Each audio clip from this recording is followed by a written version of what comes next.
My dog loves this, so it's hard to be sad about it.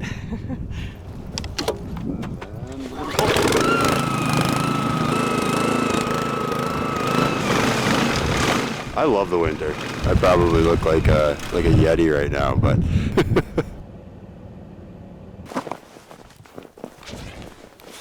I like snow, and I also like driving in snow. People think I'm crazy because of that, but I don't know, I just enjoy driving in the snow.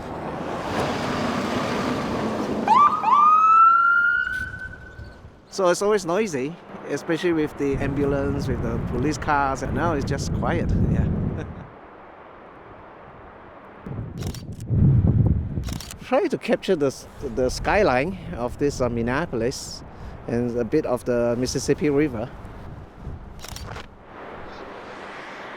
You know, it gets cold here. It snows. It's part of the lifestyle. It's part of the beauty of like being here. Is just enjoying the weather for what it is. You kind of have to embrace it. If you don't embrace it, like, it's going to be miserable. How many times do you get to go on Stone Arch and not see a single soul? It's like never.